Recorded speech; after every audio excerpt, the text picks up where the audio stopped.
Buenos días a todos. Gracias a Marité por la invitación a la facultad, poder volver a Rosario y a esta facultad.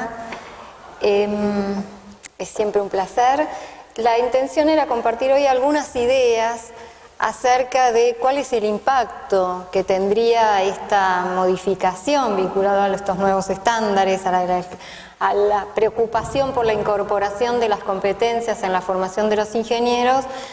¿Qué significaría esto, digamos, ¿no?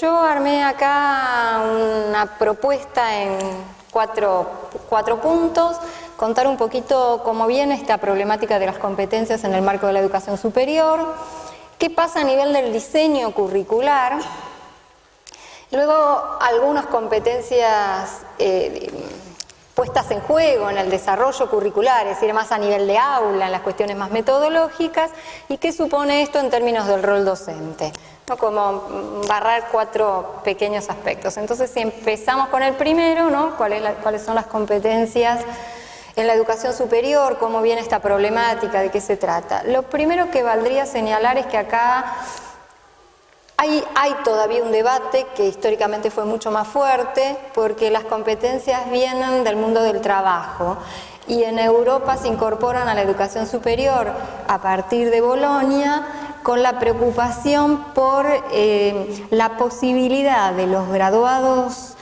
primero de lo que serían las formaciones técnicas, que ellos llaman formación profesional, pero que equivalen a nuestras tecnicaturas, y luego de los graduados universitarios en los distintos países, como una especificación de qué se supone que es capaz de hacer y por lo tanto lo podríamos estar empleando sin necesidad de hacer las reválidas de títulos y demás.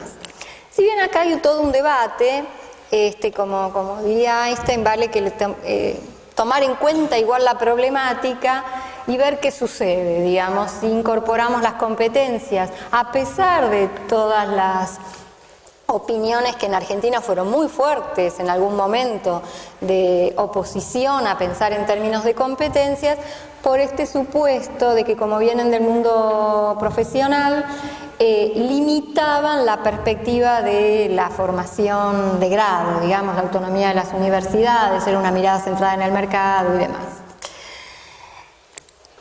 A mí me gusta proponer esta perspectiva de un señor francés que se llama Barbier, que discrimina, dice, hay como 3 grandes mundos, la universidad circula entre los 3 en realidad, no es que está en uno en particular, uno muy centrado en la enseñanza, donde lo que estamos tratando es de transmitir algo, en general, digamos, saber sobre las cosas, pero lejanas a las cosas mismas, y muy centrado en lo discursivo, un mundo centrado en cuestiones de la formación, donde esperamos que lo que allí se aprenda se transfiera a otros espacios, es casi el eje de las formaciones profesionales. Él allí prefiere hablar de capacidades y no de competencias para señalar esta posibilidad de transferencia y no de saber situado. Y en este sentido son preparatorias para la acción, todavía no suponen necesariamente, si bien no hay modo de desarrollar capacidades y no es haciendo, todavía ese hacer no tiene todo el contexto profesional, laboral, que tiene en el mundo del trabajo. En el mundo del trabajo, diría él, es donde aparecen las competencias, y las competencias allí ni se aprenden ni se enseñan, se realizan, se ponen en juego. Tenés que ponerte a actuar y ahí mostrás si sos o no sos competente para ese trabajo específico en ese contexto específico. Todas las definiciones de competencias aluden a esta contextualización, que además lleva a pensar que alguien que puede ser muy competente como profesional en un determinado contexto puede no serlo en otro. Digo, para poner ejemplos que todos podemos entender, uno puede ser muy buen profesor para alumnos de primer año y no para los del trabajo profesional o viceversa, porque no se lleva bien con los que no tienen todavía el entrenamiento universitario, no sabe cómo lidiar con eso y no lo hace ni mejor ni, digamos, peor profesor, es buen profesor en un contexto y puede no serlo en otro. Y lo mismo los médicos, los ingenieros, lo que fuere. No son autoexcluyentes y aquí tenemos un ensamblaje. Para decir muy brevemente, el concepto de competencia se caracteriza por varios elementos. La primera, y esto también hace algunos de los debates que han aparecido, es que está pensado para sujetos pensados individualmente. El competente es cada uno, si bien en este cambio de época, porque también es cierto que el concepto de competencias aparece en los 90, en los 80 en realidad, pero bueno, acá aparece muy fuerte en los 90, de los 80 para acá estamos claramente en un cambio de época. De hecho, algunos historiadores están fechando en la 1989, caída del muro de Berlín, un cambio de época como la caída de la Bastilla, con lo cual hay cosas que han cambiado y entonces ya incluso en términos del aprendizaje, de la psicología del aprendizaje y de la preocupación por los aprendizajes, empiezan a aparecer teorías como la psicología distributiva y otras que están señalando que, y ustedes lo saben, hoy el ser competente no solo pasa por lo que uno sabe y es capaz de hacer, sino también por saber a quién preguntarle o dónde buscar lo que uno no sabe, digamos, ¿no? Y entonces esto de la individualidad empieza a perder peso, porque en realidad es el individuo en el medio de una red de relaciones, o como nodo de una red de relaciones, y cuáles de esas relaciones tiene desarrolladas, qué tantas relaciones y con cuántos otros nodos es capaz de conectarse. Se dan en situación, están siempre en un contexto complejo y entonces por eso la competencia está atada a la situación misma y podría ser esto que dije antes, ¿no? Uno puede ser competente en una situación y no otra. Permiten el logro eficaz de ciertos objetivos, que hay que establecer cuáles son, pero suponen que el logro es eficaz. Uno es competente si el problema lo resolvió, no si tuvo una buena idea y después ahí quedó. Se definen en este sentido por el resultado, más que por la capacidad, por lo que le miro a hacer al sujeto, por si no importa lo que hizo, el resultado llegó al cumplimiento previsto. En este sentido son observables en el desempeño, no alcanza con que alguien me diga cómo se hace, pues se puede saber muy bien decir y no ser capaz de hacer, ¿no? Un crítico de arte o un crítico deportivo, un periodista deportivo pueden decir muy bien cómo se equivocó el jugador y no ser capaz de haberlo hecho mejor, ni siquiera igual o peor, ni de haberlo hecho. Una cosa es lo que uno puede ser capaz de decir y otra es lo que se es capaz de hacer. La competencia está en el nivel del hacer. Y en ese sentido no es un hacer, es un hacer teóricamente informado, no es cualquier hacer, es un hacer que involucra en ese hacer las habilidades, las destrezas, las actitudes, todo lo requerido para que ese hacer pueda ser hecho. Pero el énfasis no está tanto en lo que el sujeto sabe, sino en lo que es capaz de hacer con esto que sabe, es decir, en las habilidades de uso de estos saberes. Que por otro lado, cada vez más desde la didáctica, los contenidos empiezan a ser definidos por el tema, si ustedes quieren, por los conceptos, por las teorías, pero también por el uso de esas teorías. ¿Qué esperamos que alguien haga con eso que está aprendiendo? Que lo sepa contar, que lo sepa usar, de qué manera. Y además suponen que el sujeto que tiene esa competencia es capaz de hacerlo con autonomía, no requieren que otro le esté atrás, y con flexibilidad en función de ir pudiendo modificar contextos o cambiar variables de la situación. Estas son las competencias que estableció Confedi, las competencias genéricas, ¿no? Ustedes probablemente las conozcan, tiene que ver con cuestiones, si bien son genéricas de las ingenierías, ¿no? Se armaron en dos grupos siguiendo una clasificación que permite discriminar lo que uno es capaz de hacer en relación a objetos, a cosas, a procesos. Lo que tiene que ver con problemas, con diseño de proyectos, con gestión, con el uso de las tecnologías, los desarrollos tecnológicos, y lo que se llamaron acá competencias prácticas, que tienen más que ver con lo que uno es capaz de hacer en relación con otros y en su propio desarrollo, que por supuesto van juntas, porque uno no separa la cabeza de las emociones ni del cuerpo, va todo al mismo tiempo, pero que pueden requerir, en vistas de la formación, o de la formación de base o de los desarrollos posteriores, incluso en el mundo del trabajo, actividades diferentes, ¿no? Lo que tiene que ver con el trabajo en equipo, la comunicación, todo lo que tiene que ver con la perspectiva de la responsabilidad profesional, ética, compromiso social, el aprendizaje permanente, y empieza a aparecer también con mucho peso lo que tiene que ver con el espíritu emprendedor. No emprendedorismo en términos de la propia empresa, sino no importa en qué espacio, la capacidad de ser proactivos, si que ustedes quieren, de tener rasgos de emprendedorismo. Vamos entonces al segundo, las competencias en el diseño curricular, para después meternos a nivel del aula, ¿sí? Cuando se piensa en términos de diseño curricular, se piensa algo más que el plan de estudios.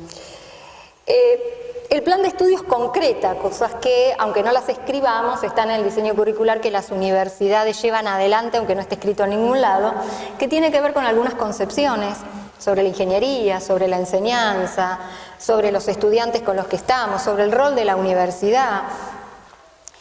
Hay determinados objetivos de cosas que queremos promover, algunas universidades unas, otras otra cosa, planes de acción que se llevan adelante, y el plan de estudios concretiza esto, aunque no escriba ni las concepciones ni los objetivos.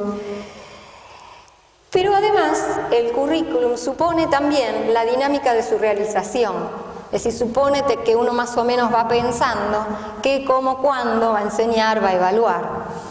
En educación, como les pasa a ustedes en los proyectos de ingeniería, el plan de estudios es el proyecto en el papel, pero tiene que poder ser llevado a la realidad, y el análisis de factibilidad, de recursos, cierta anticipación de qué, cómo, cuándo es inevitable, porque si no, no es posible de ser logrado. Y entonces después, lo que sí suele suceder, que a diferencia, me parece, de lo que les pasa en la ingeniería, es que entonces echamos la culpa al desarrollo curricular, a los profesores que no fueron capaces a los alumnos que no saben tal cosa, sin revisar si la pertinencia del diseño, la factibilidad del diseño en sí mismo. Pero bueno, esto a ustedes no se los tengo que decir, el diseño mismo requiere preverlo, ¿no? Cuando pensamos en la formación por competencias, las competencias profesionales son un insumo para pensar el diseño curricular y también para pensar su desarrollo a nivel del aula, o sea, lo que hacemos como profesores, las actividades que proponemos, el tipo de tareas.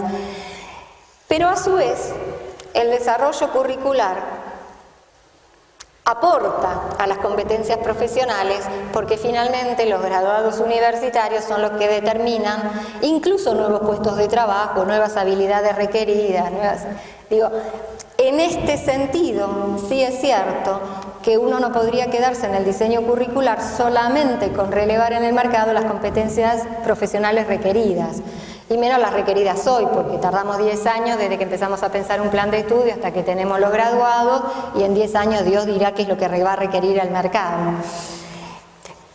Pero no es que estamos desarticulados de todos modos de las competencias, ¿no? Que podemos pensar desarticulados de.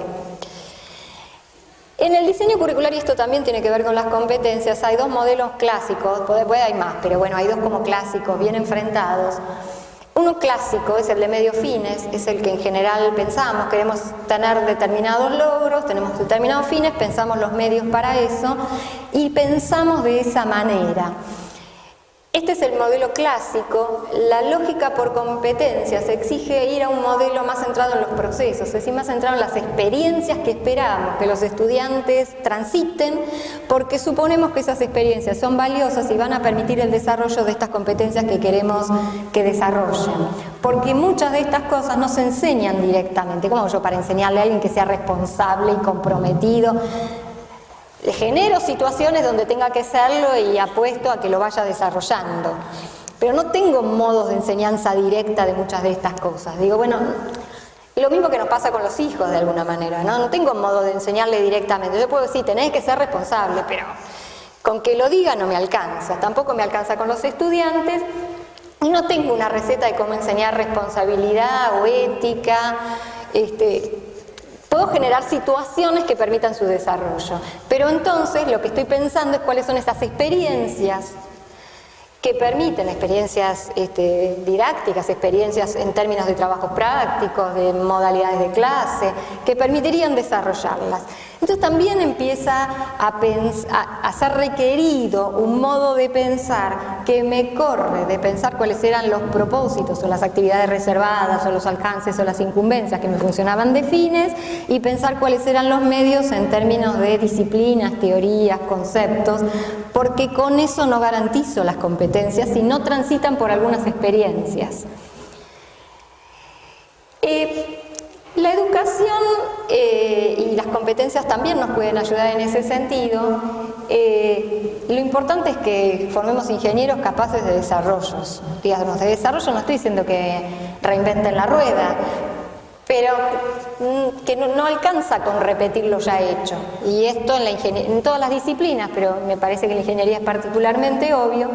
Y en este sentido, incorporar la mirada por competencias también hace un aporte en este sentido, ¿no?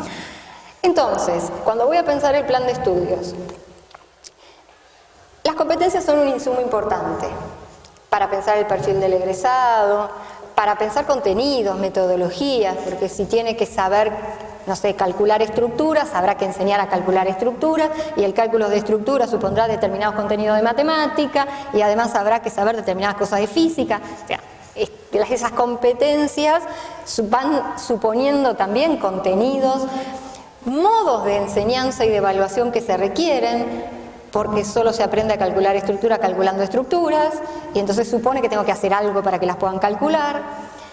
También supone algo en la perspectiva de los docentes. Si bien nosotros seleccionamos los docentes por concursos, de todos modos, también supondría que tendríamos que pensar un poquito más qué pedimos en los concursos, ¿no? El peso fuerte en la investigación y en la escritura académica es muy importante, lo sigue siendo, porque las competencias investigativas hacen aportes significativos a la docencia, pero tampoco sería lo único en lo que tendríamos que estar preocupados.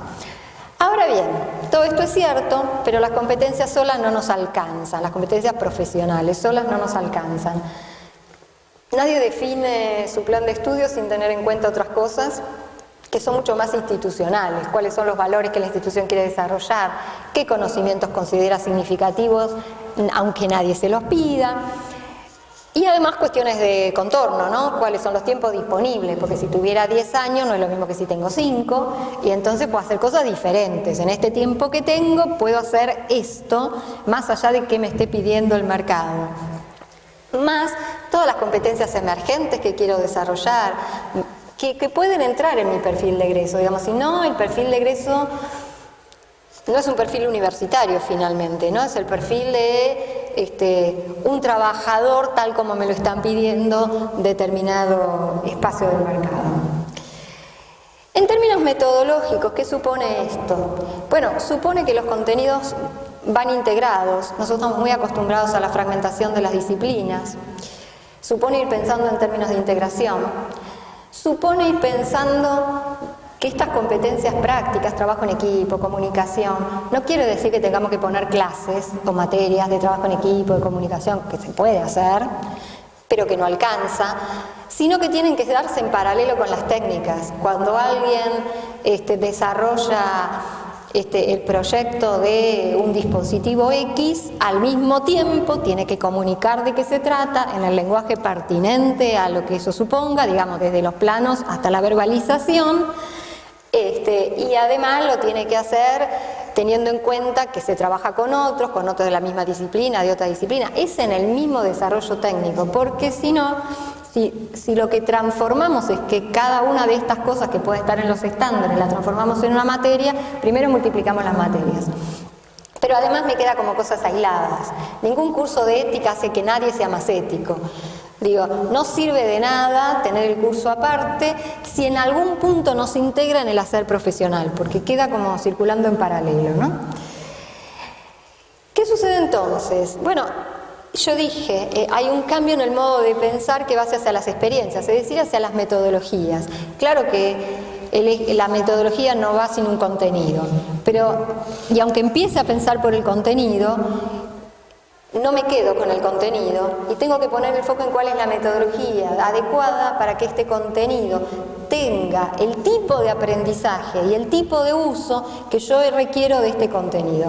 Gran discusión con las ciencias básicas en este sentido, ¿no? ¿Qué matemática? ¿Para qué? Con este contenido usado, ¿cómo?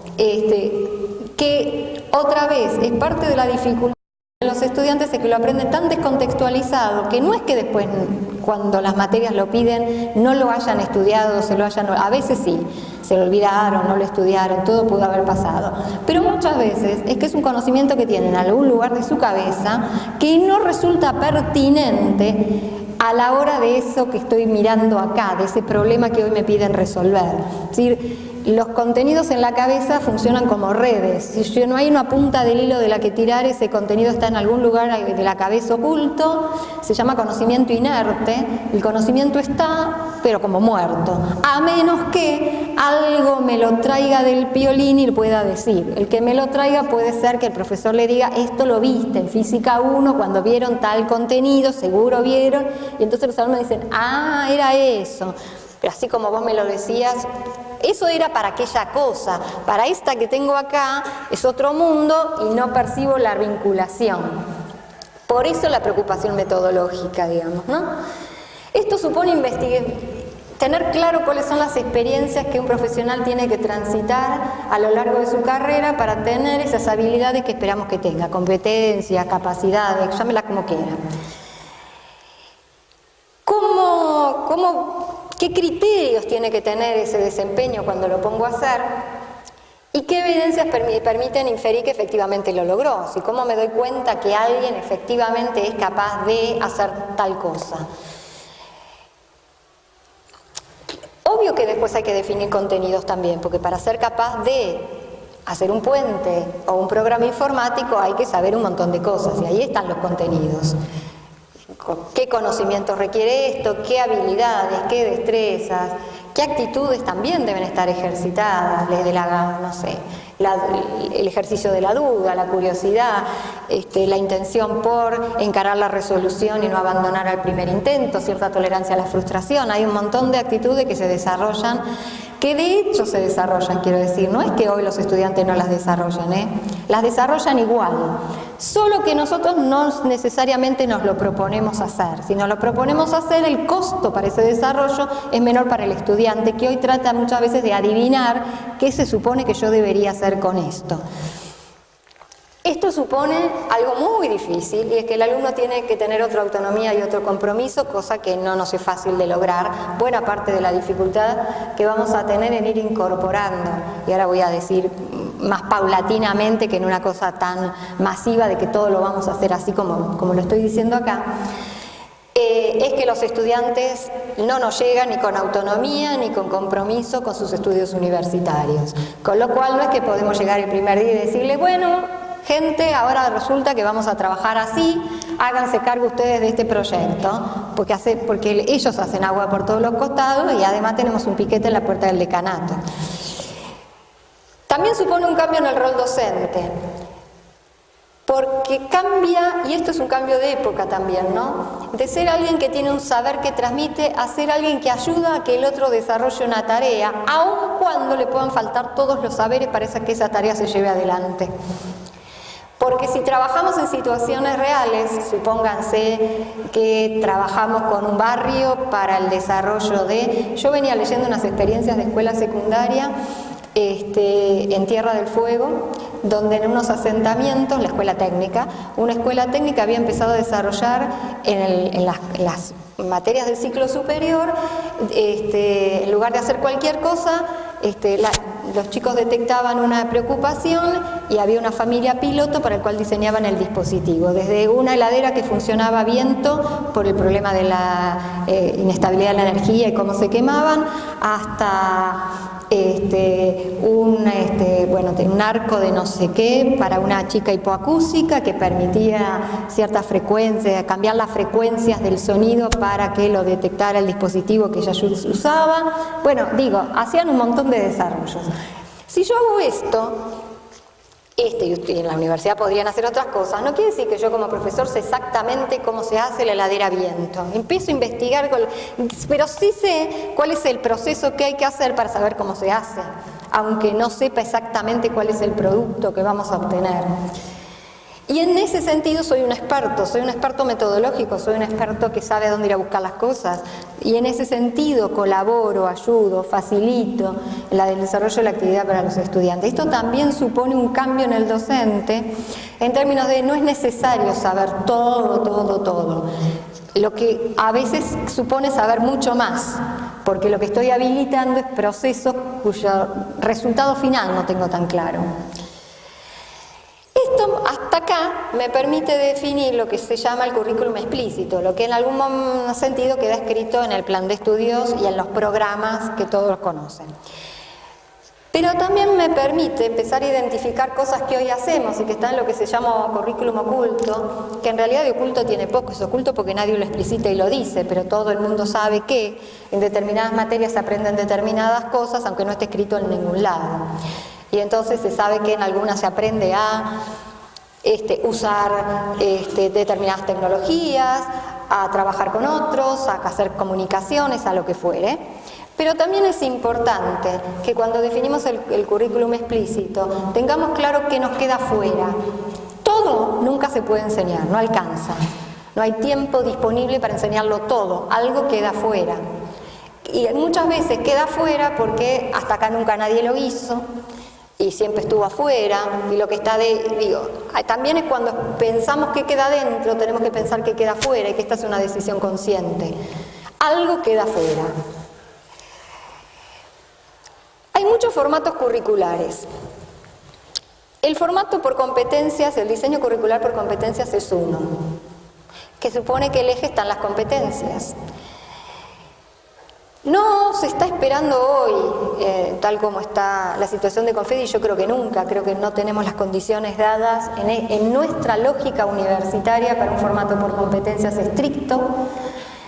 Creo que vamos a pensar cómo hacemos para desarrollar las competencias en torno de formatos curriculares que pueden seguir siendo por asignaturas, eventualmente por disciplinas, o un mix.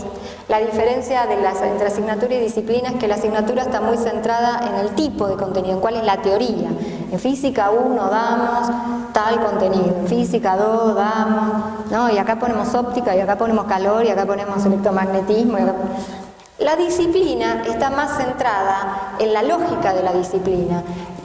Los norteamericanos tienen mucho de este estilo, donde plantean algunas asignaturas obligatorias, porque estos contenidos sí hay que saberlo, y luego le dicen al estudiante, cursa 2 físicas, 3 historias, porque no importa historia de qué. Si cursás alguna historia, desarrollás un modo de pensamiento propio de la historia. Si cursás alguna matemática, no importa cuál, desarrollás pensamientos apropiados a la disciplina de la matemática. El contenido es secundario, lo que importa y central en la lógica por la disciplina es el modo de pensamiento propio. Y entonces, si vos adquirís el modo de pensar de la historia, no importa si viste la historia de Egipto o la historia del siglo XX, hay un modo de pensar la historia, que después te permitirá mirar otras historias, porque todas las historias tampoco son factibles. También permite, si pensamos por competencias, seguir sosteniendo, aunque sería conveniente romper un poco, la lógica de ciclos, estos ciclos básicos y ciclos superiores, armados como ciclos, que tienen sentido si el ciclo cerrara en sí mismo, por ejemplo, si hubiera títulos intermedios factibles. Entonces tiene sentido tener un ciclo. Si no puedo hacer esto, puede que sea pertinente hacer un mix entre esta lógica más ciclada y lo que allí aparece como columnas. Ahora les cuento los bloques. Las columnas suponen que yo empiezo desde el principio con todos los tipos de saberes, las ciencias básicas, las tecnologías, las complementarias, bueno, pero no necesito que todo sea columna igualitas. A lo mejor al principio es más ancha la base y las columnas son medio raras, es más ancha la base de las básicas y más angosta las tecnologías, pero supone que desde el principio todas las áreas que quiero que se desarrollen, sean las que establece los 4 bloques que establece el Confedi, sea otra cosa, no importa, como las que ustedes consideren en función de cada carrera incluso, estén planteadas casi desde el inicio, si no desde el inicio mismo, porque si estoy pensando por competencias, le tengo que mostrar de entrada al estudiante de qué se trata esta ingeniería, porque es lo único que le permite entender por qué en paralelo está estudiando esta matemática, esta física, esta biología, lo que le corresponda. El formato por bloques es un formato bien adecuado a las competencias, es un formato que se cursa todo junto. Armo un bloque y le digo al estudiante, mire señor, estas 4 asignaturas se cursan todas juntitas en el primer cuatrimestre, están todas organizadas alrededor de una temática, de un proyecto, de un listado de competencias, se puede articular con los que están abajo, de un caso. Y todo esto se hace junto. Y se aprueba junto, porque todas estas materias aportan a que usted comprenda esta gran problemática o resuelva este caso. Formato que tienen muchas universidades nórdicas, formato de las universidades innovadoras, Aalborg, Lund, Macaster, muy lindo. Pues esto supone un estudiante full time capaz de cursar las 3, las 4, todas las materias que le pongo juntitas y aprobarlas juntitas. Porque acá la cuestión es, el alumno no aprueba por asignatura, aprueba por bloque. Entonces, esto es inviable, por eso yo creo que un diseño estricto por competencias en Argentina es inviable, por definición, y lo será siempre, porque nosotros no apuntamos a estudiantes full time, que están todos becados y que lo único que hacen es esto, y esta es su vida, está dedicada a esto, y los docentes son en buena medida full time, si no todos, y entonces también están articulados entre ellos para que lo que den sea consistente en función de un bloque, digamos. Muy interesante, pero hace agua. Acá hubo algunas experiencias y funcionan y se empiezan a desarticular, porque cuando vos le decís esto que vemos acá lo vamos a usar o lo vamos a aplicar al desarrollo que hicieron en tal otra materia, y el estudiante empieza, yo no la curso, la voy a cursar el cuatrimestre que viene, yo la cursé el anterior, bueno, se te desarmó toda propuesta didáctica. En ese sentido, sí vale repensar y mirar otros formatos curriculares, porque eventualmente vale romper un poquito en algún punto el formato de asignaturas y de ciclos, que no quiere decir que lo cambiemos absolutamente a otro formato, digamos. Pero introducimos pequeñas cosas.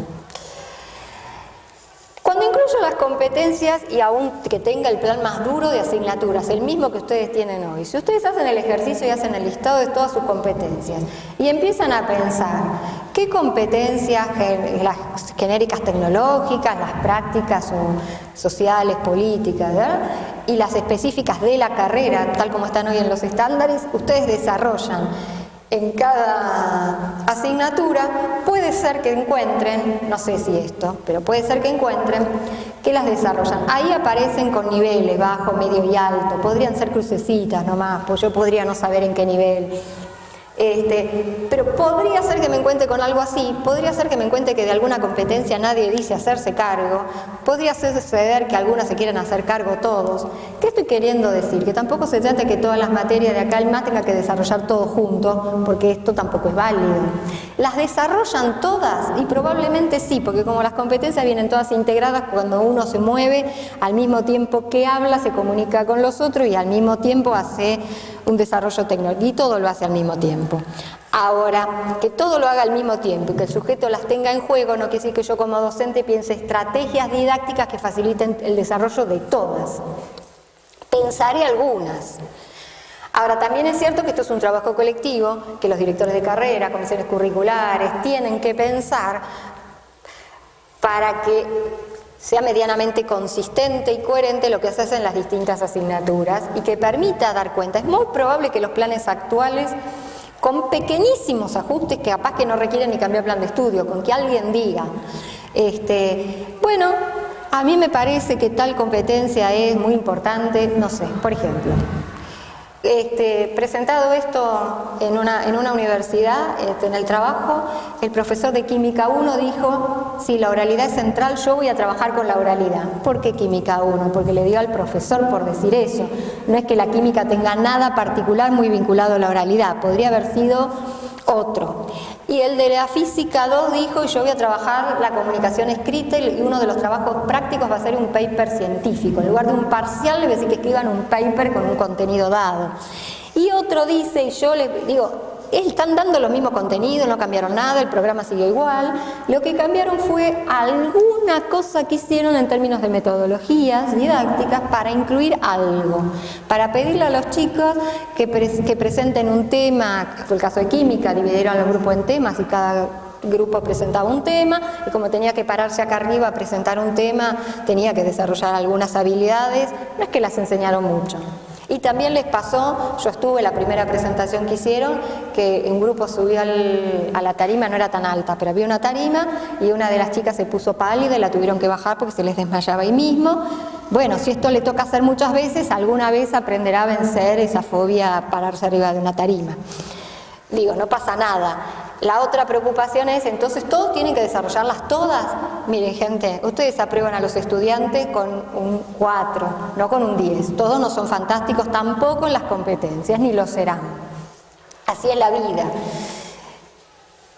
¿Qué vamos a tener entonces en el plan de estudios? Bueno, que si yo pienso pensar en las competencias, se me vuelve en un contenido. Mi contenido no es solo enseñar el teorema tal o la derivada cual, sino enseñar el uso de eso de alguna manera, enseñar al estudiante a ser competente usando esas derivadas, esos teoremas para hacer tal o cual cosa, para reconocer cuándo los tienen que usar, para lo que fuere.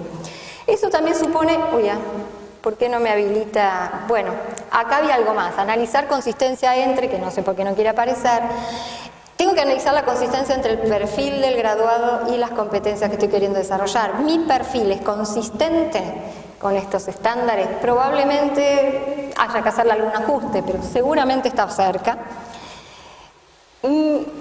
Esto que quiero en el perfil y que me piden los estándares, ¿cómo lo hago en las asignaturas? Bueno, la matriz anterior mostraba los modos de hacer estos análisis de consistencia, ¿no? Así que tengo allí en el plan de estudios que mirarle un poquito mis análisis de consistencia, qué hago y cómo esto permite lograr, cómo todas las actividades prácticas que tengo, si yo pudiera hacer un listado de todas las actividades prácticas que el estudiante hace a lo largo de la carrera, pasar por todas esas actividades prácticas, ¿le da todas estas habilidades que estoy esperando o le falta algo? Pero muchas veces en algunas carreras los profesores de trabajo profesional final te dicen, no, bueno, pero sería bueno que antes alguien les hubiera hecho hacer algún ejercicio un poco más integrador que permita, ¿no? Porque es cierto que hacia el final, los trabajos finales ponen en juego todo, eso no hay ninguna duda. El problema es cómo llegan a ese trabajo final. ¿Qué actividades curriculares yo podría ir imaginando y pensando? Bueno, materias integradoras, las introducciones a la ingeniería, que existen muchas, las prácticas profesionalizantes, los trabajos finales, seguro. Pero también puedo tener una físico-química o una físico-matemática, muchas universidades la tienen.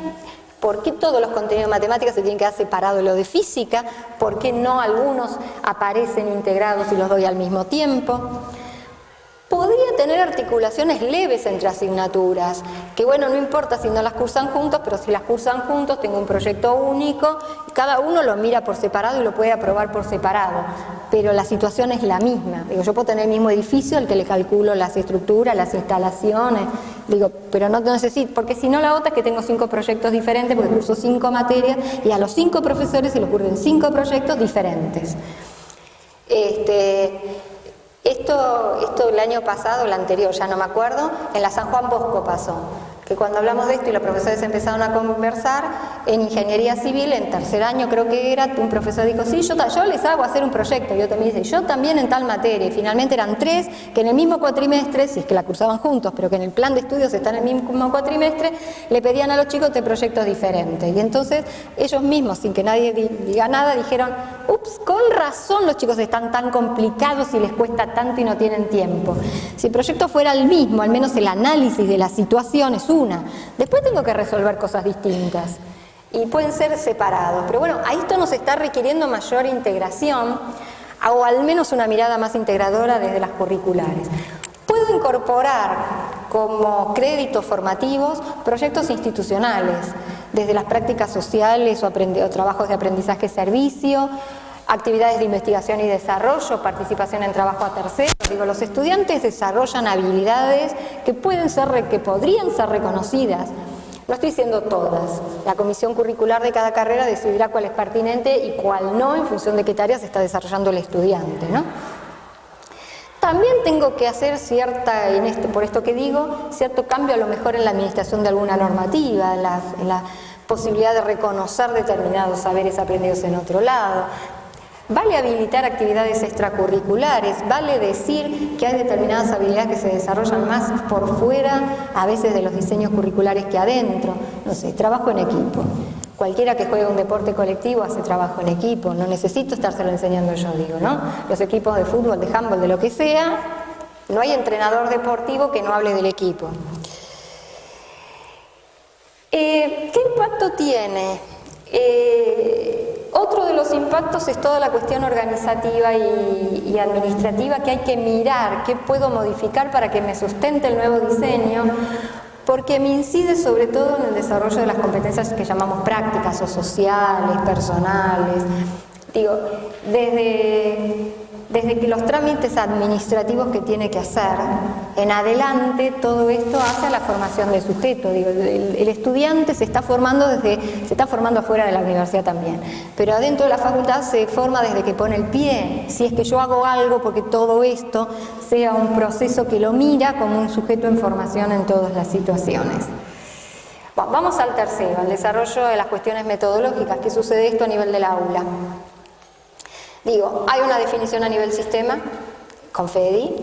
Las facultades harán una propuesta frente a esto, generarán marcos normativos, propuestas de trabajo, planes de estudio. Luego cada docente tiene que hacer algo con esto, cada grupo, cátedra, cada materia, y luego hay que llevarlo al aula. Tampoco me alcanza con que escriba lindos programas y después no puedo plasmarlo adecuadamente a nivel del aula. El enfoque por competencia supone generar un enfoque orientado a los participantes. ¿Sí? Los que tienen que hacer son los estudiantes. Los docentes tenemos razón cuando decimos que el que tiene que estudiar y aprender es el estudiante. Por el estudiante no podemos aprender. La tarea de aprender es de él. Mi tarea es ver cómo garantizo que él genere ese aprendizaje, incluso cómo logro romper los obstáculos. El estudiante no tiene interés, muy bien, generar el interés es una de mis tareas, entonces, si él no tiene interés. ¿Quién dijo que tenían? Si vinieran todos interesados, hay un autor francés, pero que vive en Brasil, Charnoy, que él dice que los profesores solemos estar muy equivocados. Nosotros queremos enseñar a estudiantes que suponemos que quieren aprender, dice, se equivocan. El estudiante no quiere aprender, el estudiante quiere tener un título, aprobar una materia, aprender no. Si quisiera aprender tendríamos el problema resuelto. Nuestro problema como docentes es que el estudiante no viene queriendo aprender. Y esa es nuestra tarea. Quiero decir con esto que el enfoque por competencias, como pone todo el peso en el participante, nos genera a nosotros otras tareas que hoy no siempre consideramos nuestras, como que el estudiante venga interesado, que vaya afuera, junte el interés y venga, y acá cuando en el aula yo trabajo con estudiantes interesados.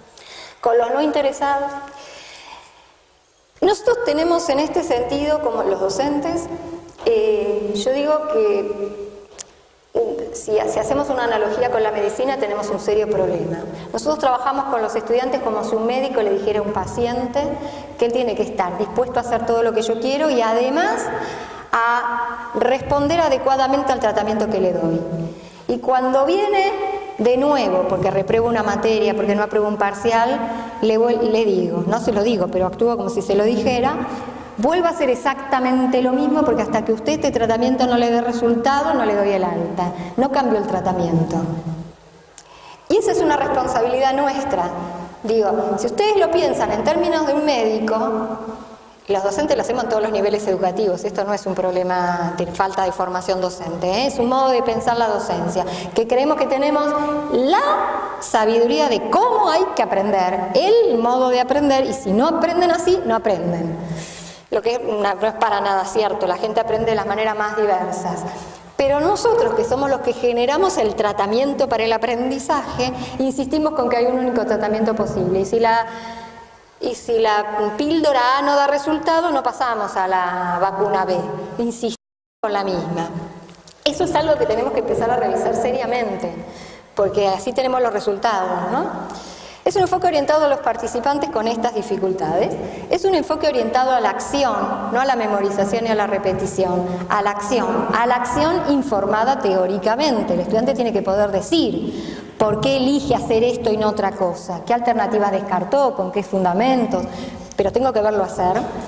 Está orientada al producto, bueno, al dispositivo que se genera, a la maqueta, al proyecto, lo que fuere, al proceso por el cual se hace, de manera integral, con fuerte autoorganización, en trabajo cooperativo. Todas las competencias supone ir incluyendo esto. Supone que yo estoy trabajando con el estudiante para que desarrolle habilidades cognitivas de nivel superior. Ustedes se lo propongan o no, enseñan a hacer estas cosas, estas y otras. Resolución de problemas complejos, planear a futuro, usar tecnologías difíciles, lo que sea. A desarrollar habilidades sociales e interpersonales, innovación, trabajo en equipo, comunicación, las que quieran. Y al mismo tiempo, porque todo es al mismo tiempo, conocimientos y destrezas específicos, el teorema de no sé qué.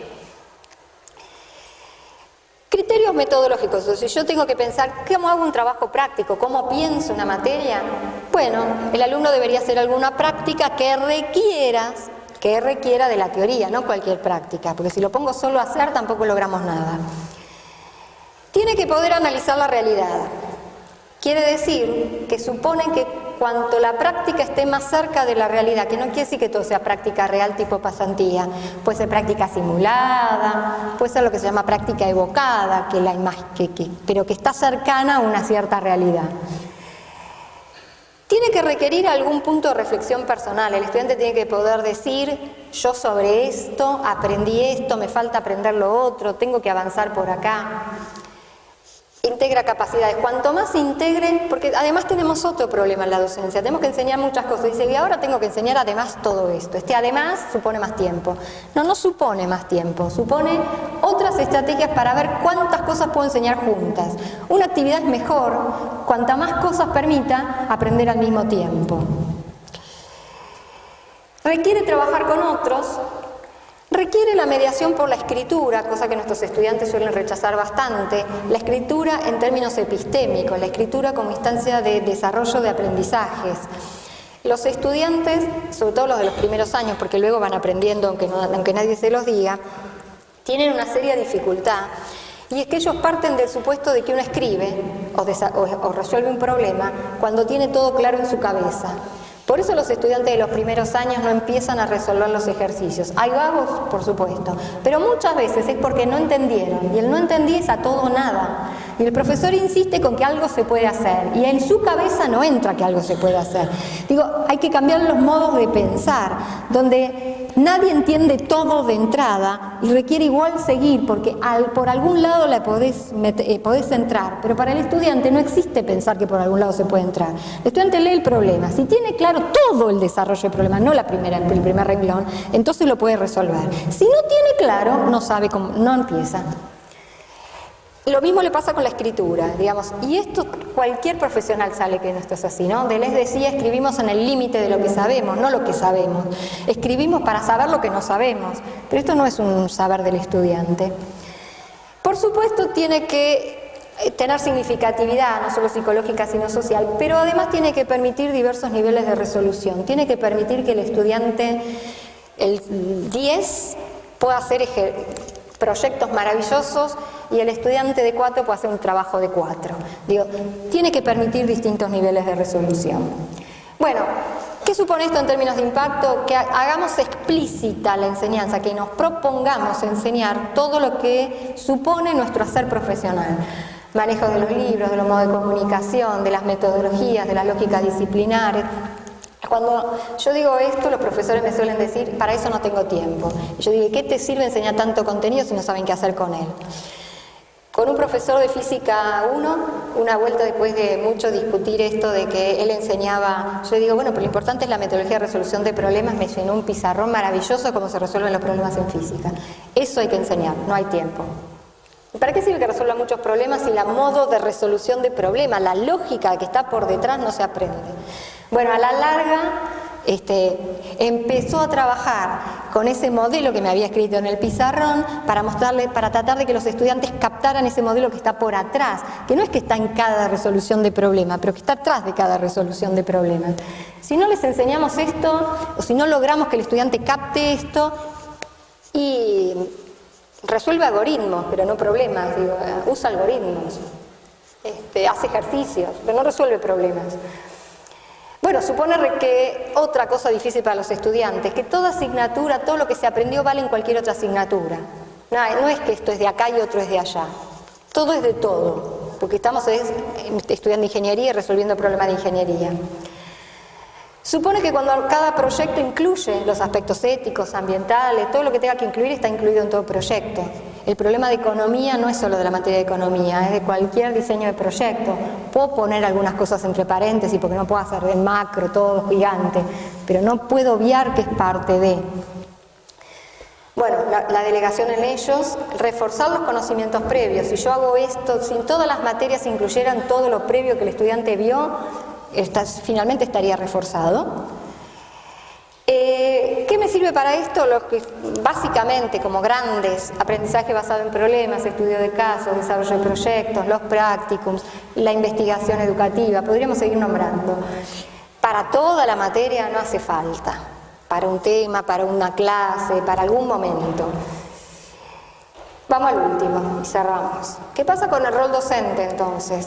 Bueno, lo que me pasa es que si me cambian las competencias requeridas del docente, porque me cambian las metodologías de enseñanza, voy a tener que cambiar las estrategias de enseñanza y por lo tanto lo que tengo que cambiar son los modos en que pienso, los valores, las visiones que tengo como docente. Digo, si yo sigo creyendo que soy el único que tiene el saber en el mundo donde el estudiante lo tiene en la punta del dedo con su celular, y estamos en un problema, esa universidad medieval murió. Digo, ¿no? Donde el único que podía efectivamente transmitir el saber era el docente y la clase magistral tenía ese valor, esto murió. No quiere decir no dar clases magistrales. Nada mejor que una buena clase expositiva para dar mucho contenido en poco tiempo, para señalar las ideas principales, para organizar lo que el estudiante tiene que ir a leer que solo no puede. Para nada están desterradas las clases expositivas, pero no para repetir lo que está en el libro. Para poderle transmitir lo que yo, que tengo 20, 30, 10 años de experiencia, construí a partir de muchos libros que ellos no pueden leer y que entonces se los sintetizo para que el libro que leen lo puedan leer en un contexto más amplio que él solo no va a poder hacer. O sea, es para transmitirle los años de experiencia, no para repetir lo que dice el libro. Esto supone cambios en el docente. Si el docente antes enseñaba los libros y medía los libros que el chico había leído, hoy el punto está en cómo el estudiante usa creativamente todo esto que sabe y cómo lo puede tener a disposición para las múltiples cosas que aparezcan. Y esto nos cambia a nosotros. Nos supone anticipar fuertemente. La principal tarea del docente empieza a ser la anticipación. ¿Qué les tengo que enseñar? ¿Qué acciones van a ser las adecuadas? Porque una vez que estoy en el aula, puedo dejar que ellos hagan solo circular. Las clases de prácticas que funcionan bien, con los pibes resolviendo, supuso alguien que antes armar esos ejercicios suficientemente meditados, de manera que habilitara la discusión, la posibilidad de trabajo en grupo, la puesta en juego de la teoría, y si no, no funciona. Luego tiene que orientar, facilitarlos a los recursos y tiene que evaluar, tiene que dar feedback, tiene que evaluar, no solo acreditar, no solo poner nota, además le tiene que decir en qué se equivoca, qué tiene que mejorar, en qué ya está haciéndolo muy bien. Esto supone saber más de los contenidos que antes. Paradójicamente, para esto hay que saber mucho más del propio contenido que se enseña. Pero además hay que saber a qué aporta mi materia al perfil del graduado. Hoy hay mucho de las didácticas específicas para las distintas disciplinas, pero también el docente tiene que ser capaz de trabajar en equipo, de vincularse con los estudiantes, porque si no le pedimos al estudiante lo que nosotros no hacemos, y el estudiante no es tonto, lo captó, y tampoco lo aprende, porque muchas de las cosas que se aprenden porque nosotros las hacemos, porque les mostramos, porque somos así y lo mostramos y lo aprenden. Entonces la formación docente tiene al menos 4 grandes rasgos. Por supuesto, los saberes disciplinares específicos, la relación de esos saberes con la ingeniería en la cual está inserta, pedagógico didáctico que permite adaptar esto a estos estudiantes y todas las habilidades psicosociales e interpersonales de la cual hoy hay poca formación, pero que son un capítulo emergente en el último IPCIT, el Congreso de Ingreso, Permanencia y Egreso en Carreras Científico y Tecnológicas, que avala el CONFEDI, que se hizo hace un mes. En Olavarría aparecieron, yo creo que por primera vez, varios trabajos sobre la formación emocional de docentes y estudiantes en la universidad, carreras de ingeniería. Y por último, condiciones institucionales, ¿no? Si hacemos cambios fuertes, espacios, tiempos, recursos, normas, incentivos, todo esto tiene que acompañar. Y cierro con una frase de Paulo Freire: la educación no va a cambiar al mundo, pero va a cambiar a las personas que van a cambiar al mundo si podemos hacer algo que los cambie y no solo que repita. Muchas gracias.